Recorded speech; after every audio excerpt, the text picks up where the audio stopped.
Bismillahirrahmanirrahim. Assalamualaikum warahmatullahi wabarakatuh. Alhamdulillah wa syukrilillah wa la hawla wa la quwata illa billahil aliyyil azim. Saudara-saudari, Bapak Ibu mahasiswa pasca sarjana, terkhusus mahasiswa pasca sarjana Yayan Sorong. Alhamdulillah wa syukrilillah kita memasuki pekan ketiga perkuliahan kita dalam mata kuliah metode penelitian kepemimpinan metode penelitian pendidikan agama Islam kepemimpinan transformatif.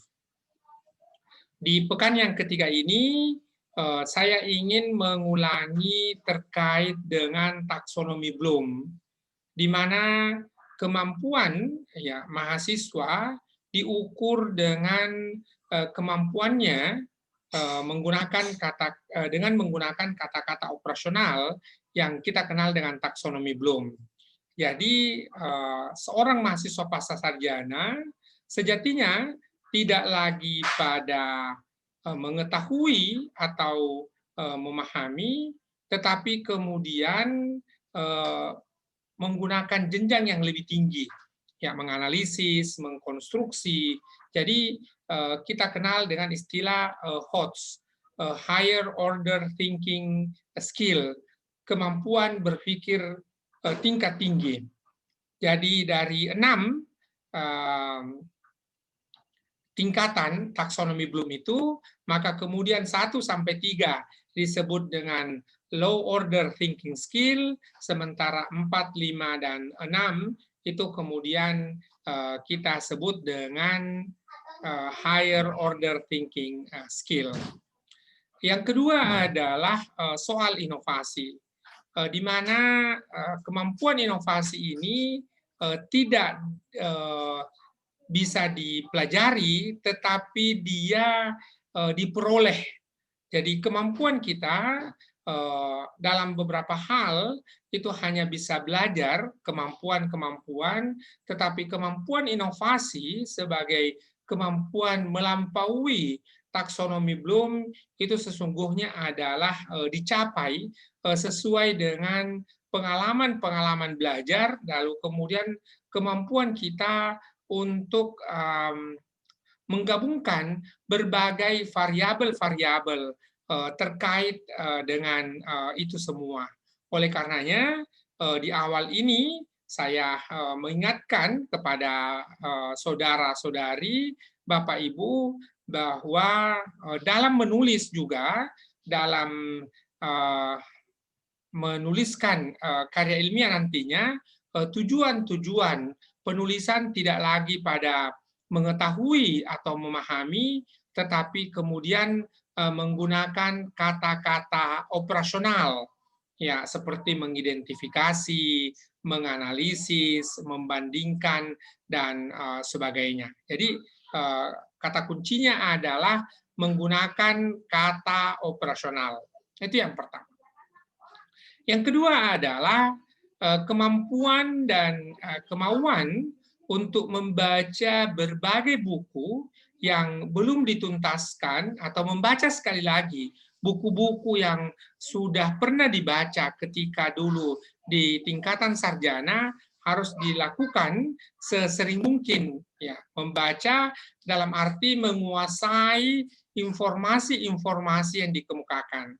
Jadi ketika kita mendiskusikan terkait pendidikan agama Islam, maka paling tidak kita sudah membaca buku Zamakhsyari Dovir, Mas Tuhu, Abdurrahman Mas'ud, lalu kemudian juga membaca karya-karya yang mutakhir.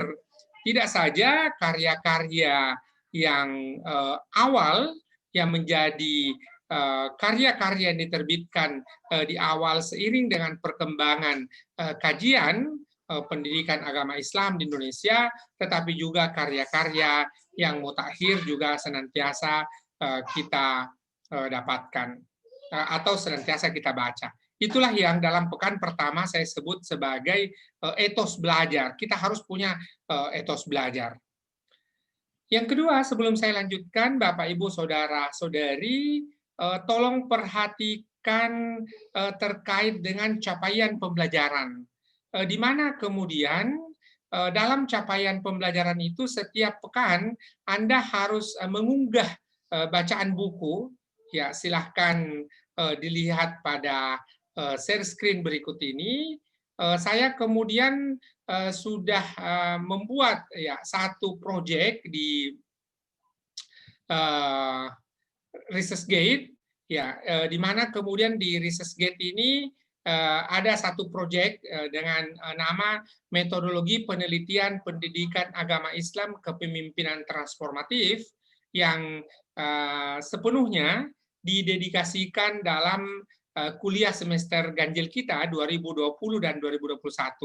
Maka Anda kemudian mengunggah di sini dan akan terlihat di project log di sini, dan Anda akan lihat sebagaimana ini mulai dari pekan pertama, pekan kedua, dan sekarang kita masuk kepada pekan ketiga.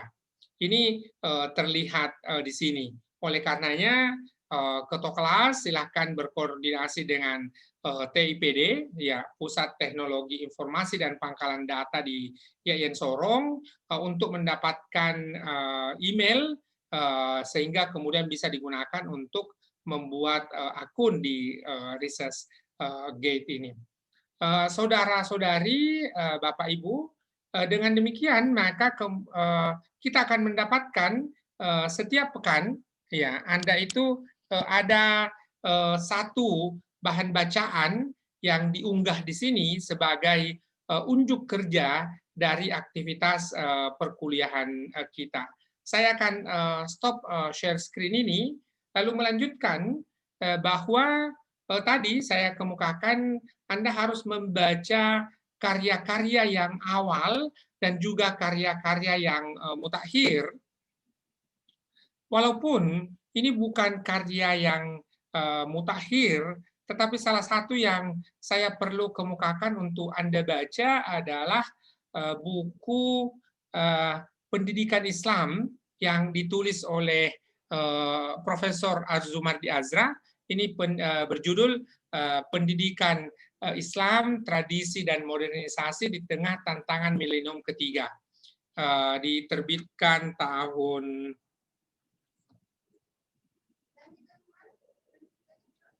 pertama kali diterbitkan tahun 2012.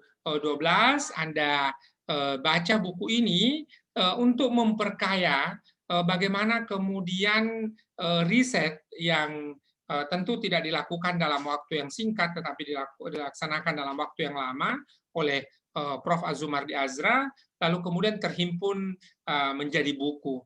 Dengan buku ini Anda akan memperoleh paling tidak perspektif, pandangan seperti apa topik-topik pendidikan agama Islam.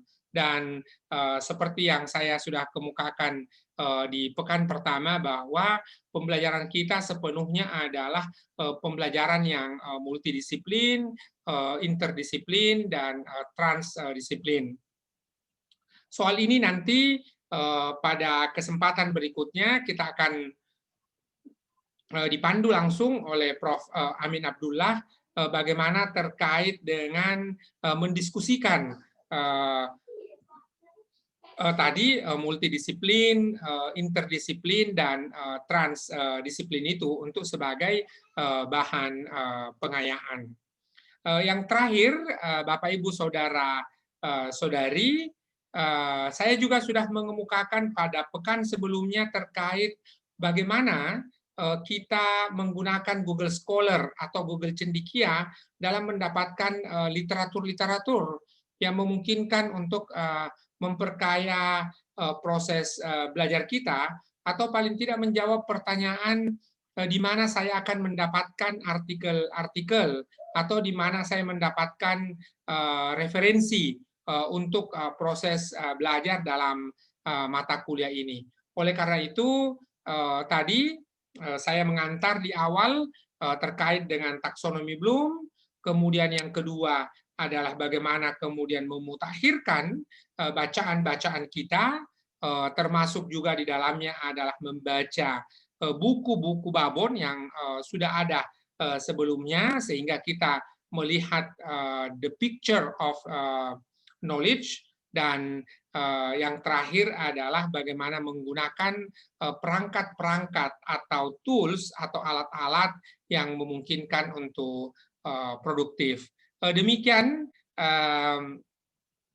review ataupun rangkuman perkuliahan kita yang harus dilakukan dalam pekan ketiga ini. Mudah-mudahan Bapak, Ibu, Saudara-saudari, dan saya juga senantiasa tetap sehat-sehat walafiat. Billahi taufiq wal hidayah. Wassalamualaikum warahmatullahi wabarakatuh.